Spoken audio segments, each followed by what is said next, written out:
Assalamualaikum warahmatullahi wabarakatuh. Masih dalam suasana COVID-19, kita mengadakan pembelajaran jarak jauh. Kimia kelas 12, MIPA semester genap. Pokok bahasan kita masih mengenai makromolekul. Pada pertemuan ini, kita akan membahas karbohidrat.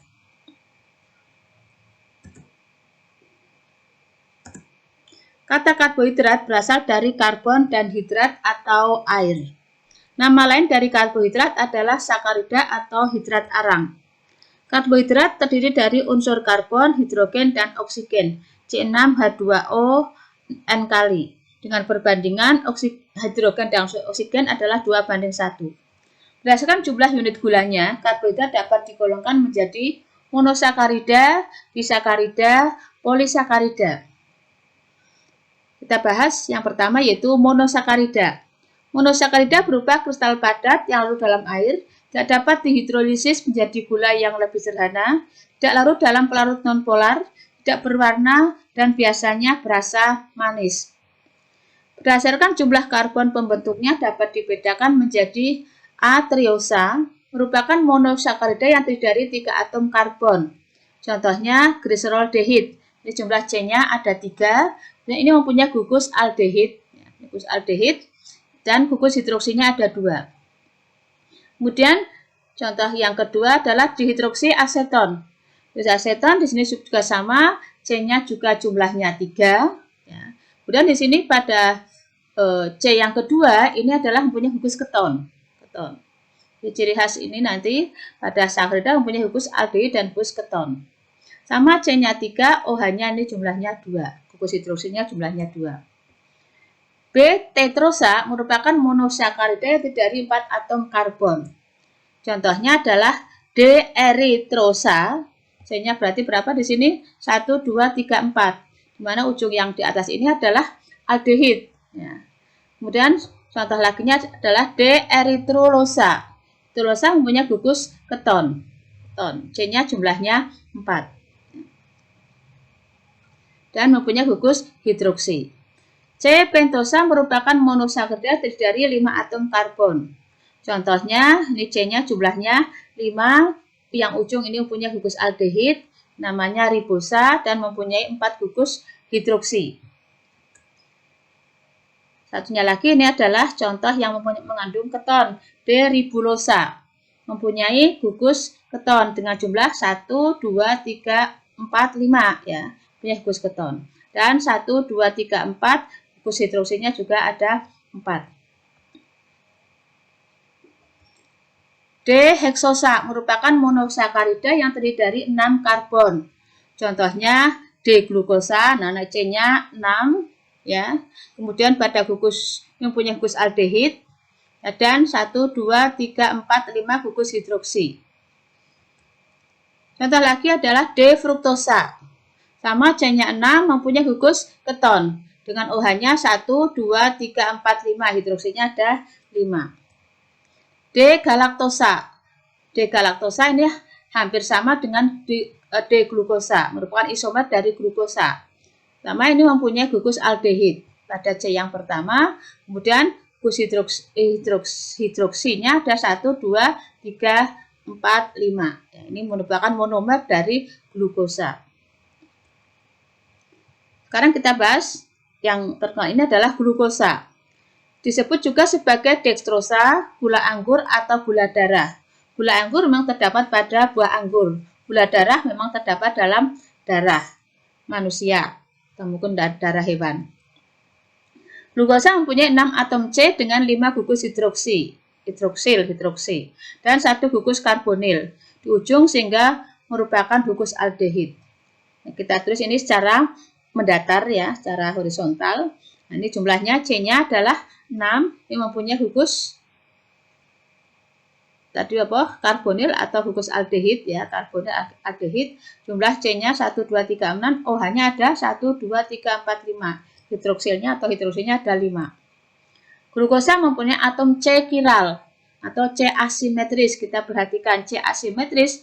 Nah, di sini adalah yang mempunyai 4 tangan yang berbeda. Kita perhatikan di sini, kalau yang C yang pertama, ini berarti kan ini H2-nya ini kan sudah tulis ke atas ya H dan ke kiri H. Nah, ini tidak asimetris karena ada dua yang sama. Sekarang kalau C yang ini yang kedua, ini berarti mempunyai ke atas H, nah, dan ke kiri CH2OH, yang ke bawah OH, yang keempat, ini adalah berarti C-nya berapa? 1, 2, 3, 4, 5, ada gugus aldehidnya, ada gugus hidroksinya ada 4. Nah, jadi ini merupakan adalah asimetris.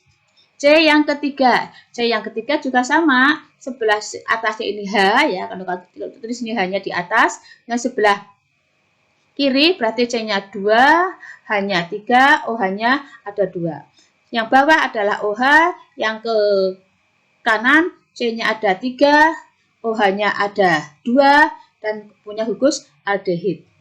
Ini juga merupakan suatu C chiral atau C asimetris. C berikutnya berarti ini tangan ke atas ini adalah H ya, H, kemudian ke kiri adalah C-nya 3, OH-nya 3, berarti H-nya seluruhnya berapa di sini? Hanya 4, OH-nya 3, kemudian ke bawah OH, ke kanan C-nya 2, OH-nya 1, dan mempunyai gugus aldehid. Ini juga merupakan suatu asimetris. C yang keempat asimetris tidak?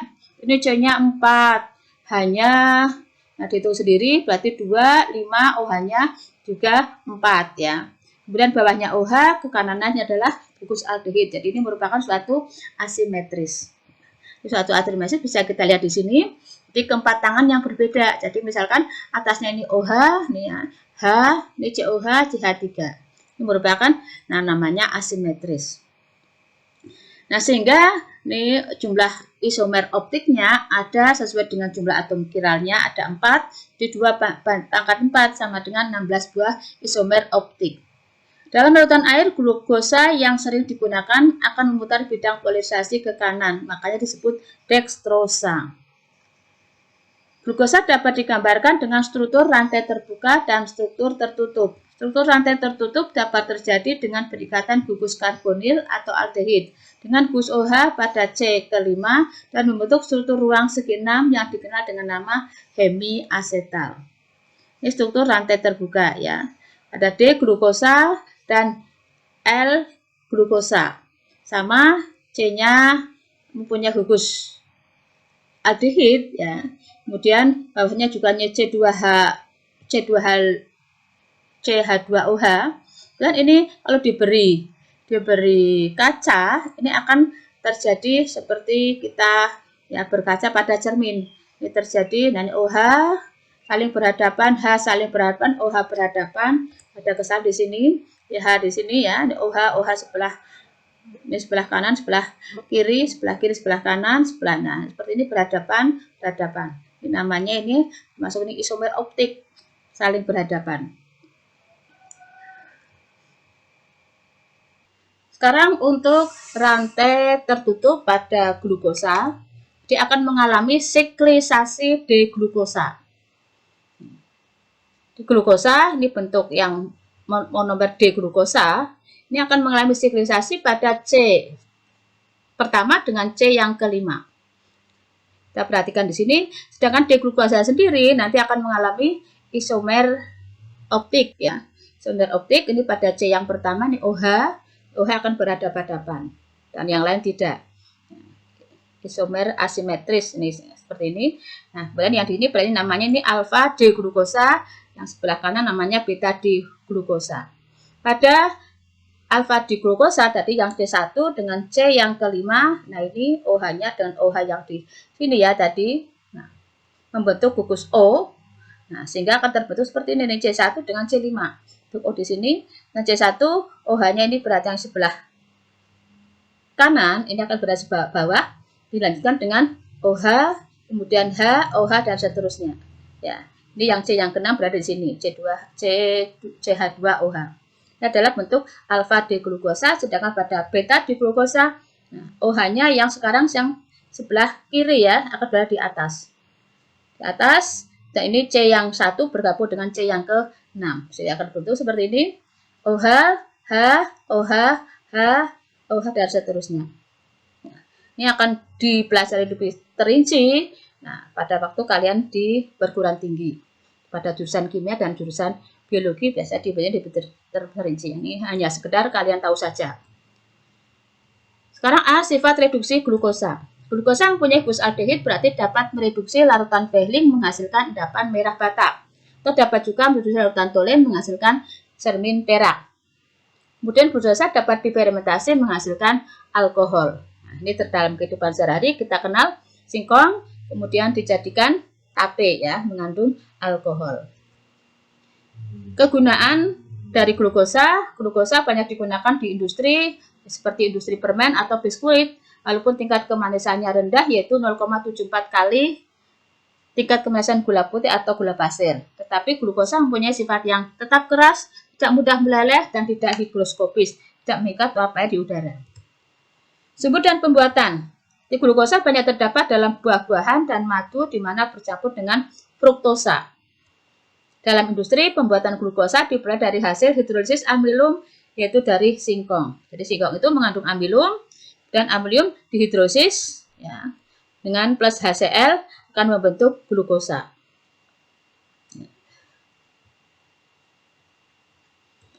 Kemudian sekarang yang nomor 2 yaitu fruktosa. Fruktosa disebut juga gula buah, tapi bercampur terdapat dalam madu dan buah-buahan yang bercampur dengan glukosa. Fruktosa membentuk 6 atom C dengan 5 gugus hidroksil dan 1 gugus karbonil pada atom C kedua. Jadi dari kanan ini mengandung CO dan hidroksil OH. Ada 5. Dan kalau kita perhatikan atom C kiralnya bagaimana? Kalau dari kiri berarti ini punya atom kiral tidak? Nah, ini kan ke atas H ya, ini hanya 2 ke atas dan ke kiri. Jadi tidak punya ada 2 atom yang sama. Karena kalau yang ini ke atas H, ke kiri CH2OH, ke bawah OH, ke kanan ada C berapa? 1, 2, 3, 4. Ya, 4 dengan H 4, OH-nya 3 dan punya gugus karbonil. Jadi beda, keempatnya ini berbeda, maka namanya atom C kiral. C yang ketiga juga sama, H ke atas, C-nya 2, OH-nya 2, ke bawah OH, ke kiri C-nya 3 ya, OH-nya 2 kali dan seterusnya, berarti ini juga atom kiral.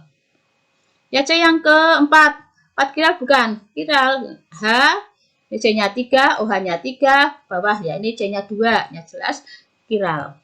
Kalau CO tidak, CH2 yang paling kanan juga tidak, sama seperti sebelah kiri.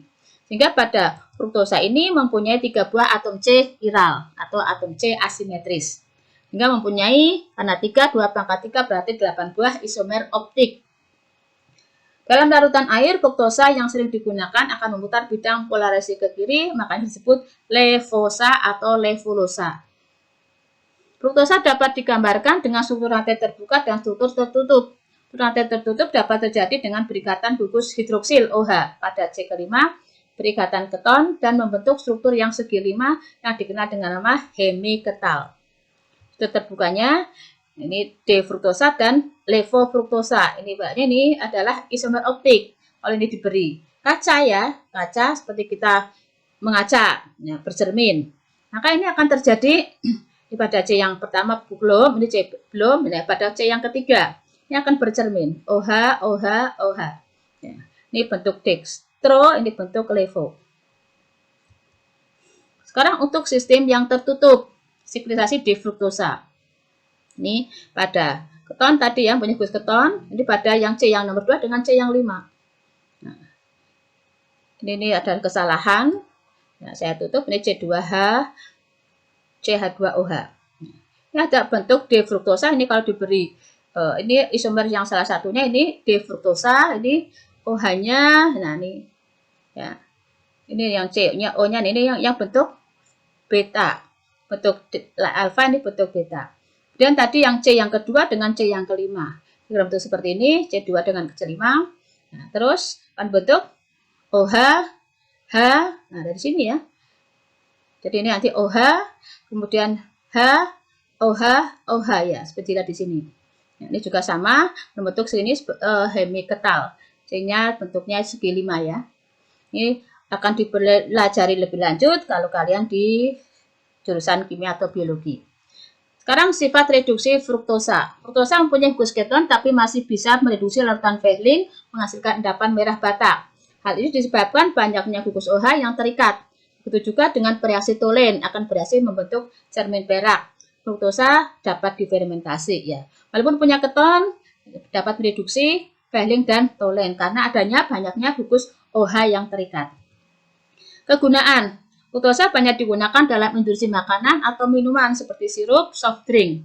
Hal ini karena tingkat kemanisannya cukup tinggi yaitu 1,753 kali gula biasa atau gula putih. Yang ketiga yaitu galaktosa. Galaktosa mempunyai struktur molekul sama seperti glukosa karena merupakan salah satu isomer optik dari glukosa. Galaktosa dapat mereduksi larutan Fehling membentuk endapan merah bata. Galaktosa tidak dapat difermentasi. Galaktosa tidak ditemukan dalam keadaan bebas di alam karena galaktosa diperoleh dari hasil hidrolisis dari laktosa, dihidrolisis plus HCl akan menghasilkan glukosa dan galaktosa. Sekarang siklisasi degalaktosa. Ini sama pada karena glukosa jadi pada C1 sama dengan C yang nomor 5. Terbentuk yang OH-nya sebelah C1 sampai C5 ini akan seperti ini ya. Sistem tertutupnya OH, OH dan seterusnya. Ini bentuk alfa D galaktosa. Sekarang bentuk betanya adalah sekarang OH-nya yang sebelah kiri. Nah, sehingga OH sebelah kiri, ini sebelah di atas, H dan seterusnya. Seperti ini. Tadi OH-nya sebelah bawah, ini sebelah atas. Ini merupakan perlu kalian ketahui saja. Sudah mengenal mengenai degalaktosa sistem tertutup. Berikutnya yaitu yang kedua yaitu disakarida. Namanya disakarida, terdiri dari 2 monomer monosakarida. Jadi disakarida merupakan senyawa karbohidrat yang mempunyai 2 buah monosakarida yang terikat. Ada 3 buah senyawa disakarida. Yang pertama yaitu sukrosa. Sukrosa merupakan disakarida yang mengandung fruktosa dan glukosa. Sukrosa disebut juga sakarosa, disebut dengan gula tebu karena sukrosa diperoleh dari air tebu dan ini diproses menjadi gula putih atau gula pasir. Sukrosa juga terdapat dalam gula merah, gula aren atau gula kelapa. Sukrosa merupakan disakarida yang paling banyak dihasilkan dan paling banyak dipergunakan dalam kehidupan sehari-hari ya. Gula pasir. Hasil hidrolisis sukrosa menghasilkan 2 monosakarida yang berbeda yaitu fruktosa dan glukosa. Sukrosa dihidrolisis plus HCl akan menghasilkan glukosa dan fruktosa. Nah, ini sistem tertutupnya dari sukrosa. Sukrosa dari glukosa dan fruktosa ya. Ini dengan alfa D-glukosa dan beta fruktosa. Bergabung pada C1 dan ini pada C2 ya, pada fruktosa. Ini nanti akan melepaskan air. Jadi ini OH, sini OH melepaskan air. Ini perlu kalian ketahui saja.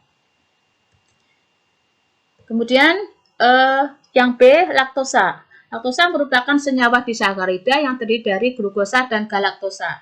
Laktosa terdapat dalam susu, makanya disebut dengan gula susu. Tingkat kemanisannya rendah sekali yaitu 0,16 kali kemanisan gula putih.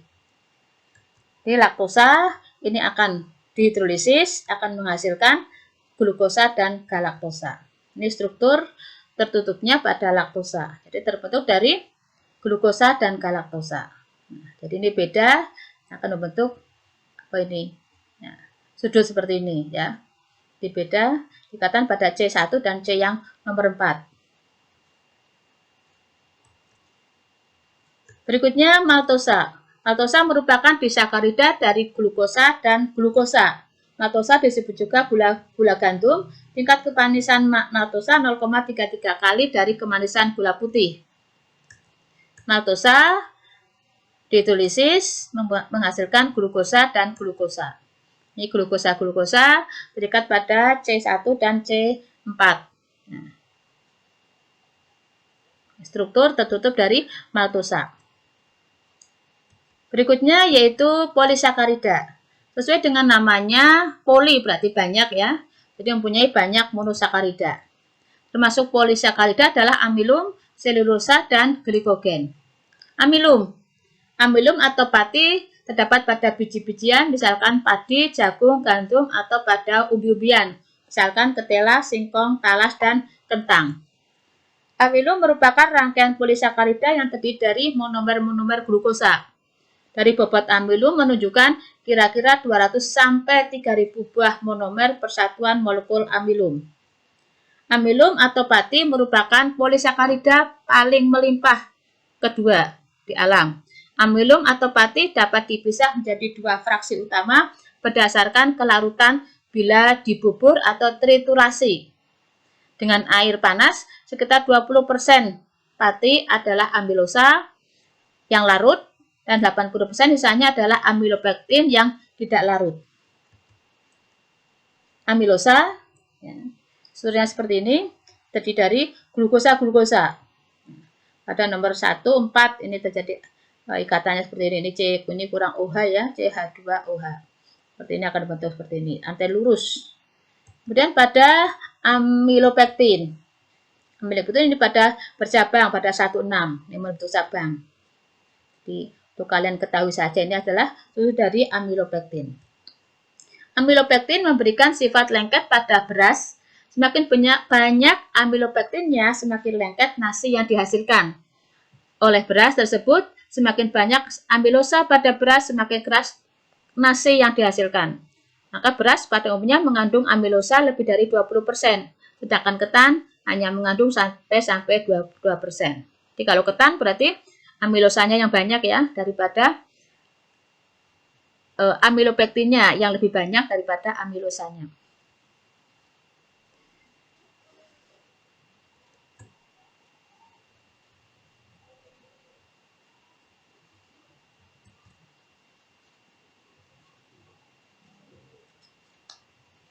Sekarang selulosa. Selulosa merupakan senyawa polisakarida dengan monomer glukosa. Selulosa terdapat pada serat kayu, rayon, kertas saring, hampir murni mengandung selulosa.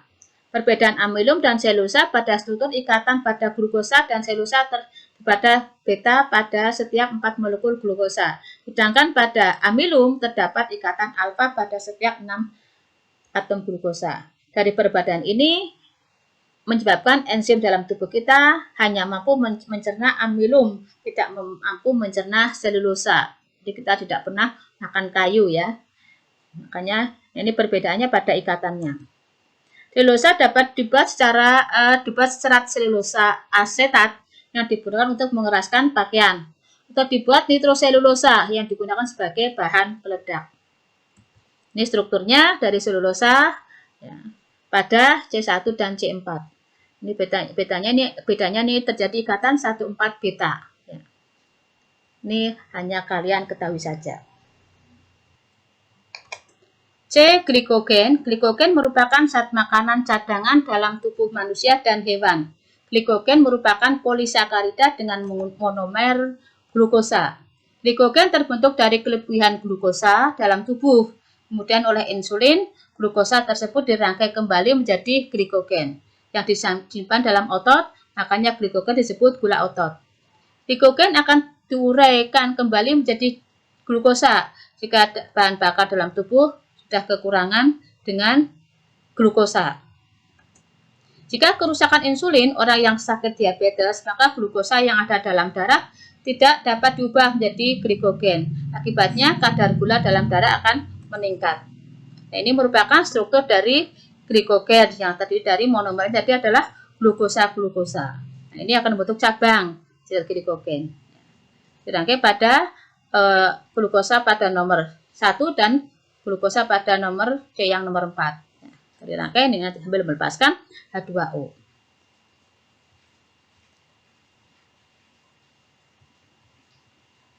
Jadi glukon ini kita sudah selesai materinya. Sekarang uji karbohidrat. Yang pertama adalah uji molis. Uji molis sebanyak 2 ml larutan sampel ditambahkan dengan 2 tetes alfa naftol 10% yang baru dibuat dan dikocok secara hati-hati, ditambahkan 2 ml H2SO4 pekat sehingga timbul 2 lapisan cincin merah pada permukaan menunjukkan adanya karbohidrat dalam sampel. Uji molis bereaksi positif dengan seluruh jenis karbohidrat. Uji Seliwanov, reaksi dibuat secara segera sebelum digunakan. Reaksi terdiri dari 12 ml HCl pekat 3,5 ml resolsinol 0,5% ke dalam 1 ml sampel, ditambahkan 5 ml per reaksi, kemudian ditempatkan dalam air mendidih selama 10 menit. Warna merah menunjukkan bahwa dalam sampel terkandung fruktosa. Uji antron. Reaksi dibuat dari larutan antron 0,2% di dalam H2SO4 pekat. Larutan sampel sebanyak 0,2 ml ditambahkan ke dalam larutan antron. Terbentuknya warna hijau menunjukkan adanya karbohidrat. Uji Benedict. Larutan Benedict merupakan campuran dari CuSO4, natrium sitrat, dan natrium karbonat. Karbohidrat yang mempunyai sifat bereduksi, misalkan glukosa, akan memberikan endapan merah bata. Uji Barfoot. Reaksi Barfoot terdiri dari Cu asetat ke dalam 5 ml bereaksi ditambahkan 1 ml larutan sampel. Kemudian dipanaskan dengan penangas air selama 1 menit. Endapan warna merah oranye menunjukkan adanya monosakarida di dalam sampel. Berikutnya uji yodium. Uji yodium digunakan untuk menunjukkan adanya polisakarida. Diberi larutan yodin akan memberikan warna biru, berarti bahan tersebut mengandung amilosa atau amilum. Amilopektin akan memberikan warna merah ungu, sedangkan glikogen dan dextrin akan memberikan warna merah coklat. Uji Fehling. Uji Fehling ini menunjukkan adanya karbohidrat, pereduksi, monosakarida, laktosa, dan maltosa. Larutan Fehling dibuat dari campuran larutan CuSO4, Fehling A, dan natrium tartrat, Fehling B. Reaksi ini akan membentuk endapan merah bata dengan monosakarida. Ada 7 ya, ada 7 untuk menguji adanya karbohidrat. Nah, sekarang akan saya praktekkan uji yang salah satu saja, uji yodium terhadap karbohidrat karena ada di dalam rumah saya.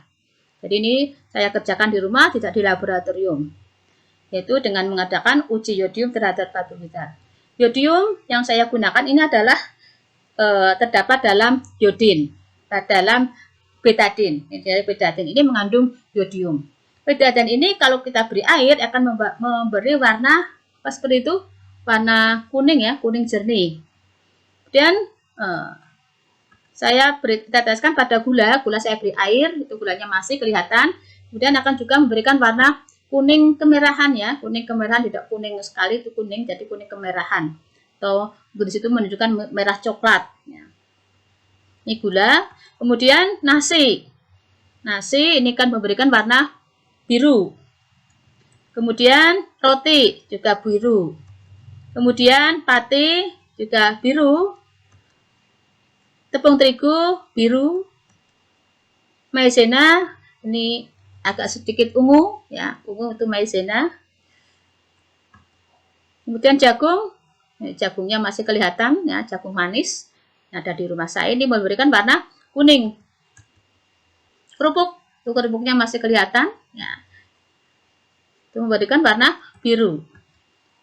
Ketan, ini ketan yang sebelah kiri ini adalah yang sudah matang, sebelah kanan ini yang masih berbentuk beras. Nah, yang berwarna kekuningan ya, kuning. Ini sudah keunguan ya. Ini ketan. Kemudian, nah di rumah saya punya pisang hijau. Ini kan memberikan warna biru ungu ya. Kemudian juga pisang susu. Pisang susu jadi warnanya beda karena agak manis sehingga warnanya seperti gula ya, warnanya kuning. Beras ini beda, tadi nasi ini beras. Ya. Ada sedikit warna biru, agak sedikit warna ungunya. Kentang ini akan memberi warna kuning, ya, hanya kuningnya sedikit. Nah, dari situ bisa saya kelompokkan. Ini yang berwarna biru seperti pada kerupuk, nasi, terigu, pati, roti. Jadi biru itu berarti mengandung amilosa, amilum ya. Kemudian ini berwarna seperti apa ini? Merah coklat ya. Kalau di sini menyatakan merah coklat. Itu seperti ketan, gula, pisang susu, kentang. Kemudian ini mengandung glikogen. Ini adalah apa ini tadi? Pisang hijau, beras, jagung, maizena yang memberikan warna ungu. Ini yang saya coba di rumah. Dari sini berarti materi dari karbohidrat sudah selesai. Seperti biasanya kalian catat. Kemudian kerjakan, ini ada 10 soal. Catat, kerjakan soal-soal, difoto, dan kirim. Saya kira cukup. Satu Indonesia, kita lawan COVID-19 dengan study at home. Jaga kesehatan, jangan lupa 3M. Memakai masker, mencuci tangan, menjaga jarak. Ya, saya kira cukup. Jangan lupa subscribe. Wassalamualaikum warahmatullahi wabarakatuh.